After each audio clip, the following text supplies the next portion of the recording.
let's talk sailing. And who better to talk sailing with than ZDNet's very own sailing expert, Greg Nichols. Hi, Greg. Tell me, let's just start. Who did you speak with this week? Yeah, so this week I connected with Matt Rutherford. In 2011, Rutherford left on a trip to go around the Americas nonstop and unaided in a sailboat around the actual continents. That had never been done before. And he set out to do it in essentially what was like a day sailor, a really small sailboat designed for lakes and bays, definitely not the open ocean. It was donated to him, that boat, and he rigged it up himself with sort of a DIY ethos. And he describes on that trip, realizing he forgot a change of pants early on, which became evident when he spilled diesel fuel all over himself and didn't have a change of clothes. So he's a pretty incredible guy. He's not your typical Instagram sailor, self-described blue collar background, and sees life in an unusual way.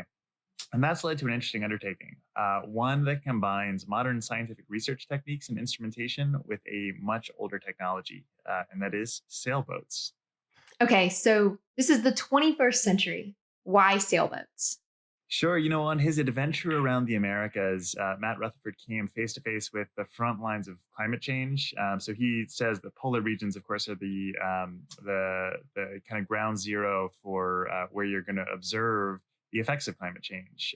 You see the glaciers retreating, ice melting, and that combined with frequent run-ins with garbage and what are supposed to be kind of unspoiled areas was it really turned out to be an eye-opening experience for him on that 2011 expedition.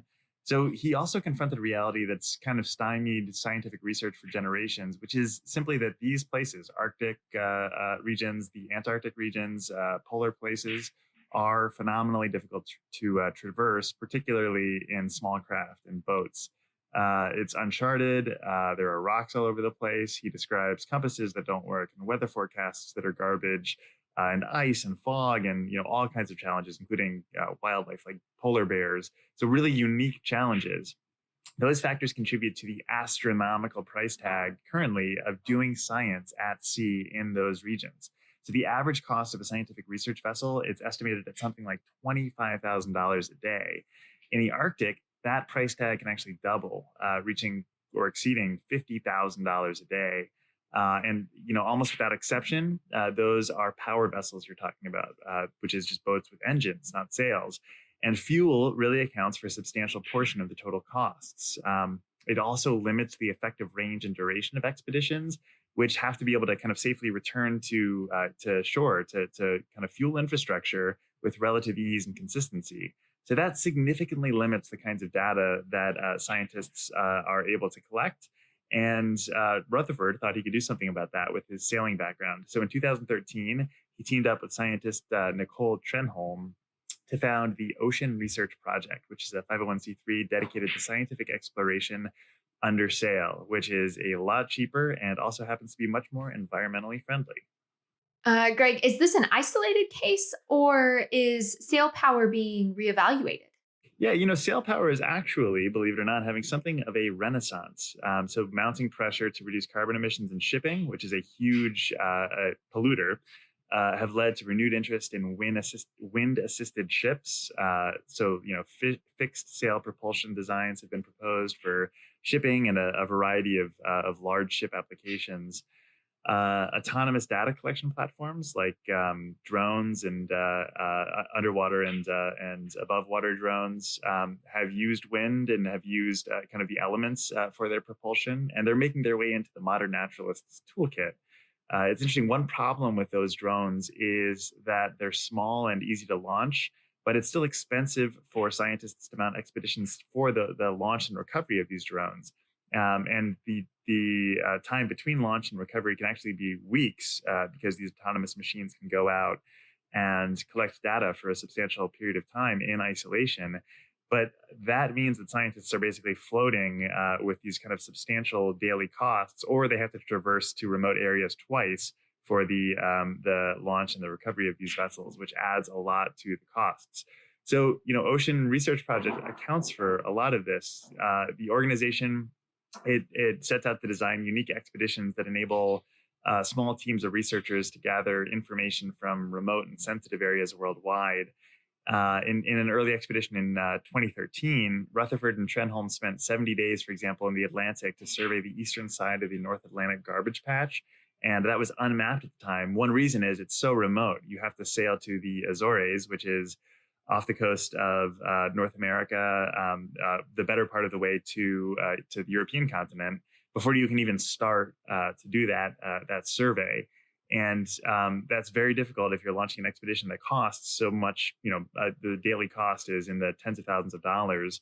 But as recreational sailors know, that kind of long range expedition is perfectly suited to a sailboat, which moves very slowly compared to a powerboat, but also inexpensively. And it can sustain a small crew essentially indefinitely with the right kind of equipment and ample food supplies. So that is the kind of spirit with which Ocean Research Project seems to be operating, and quite successfully so far.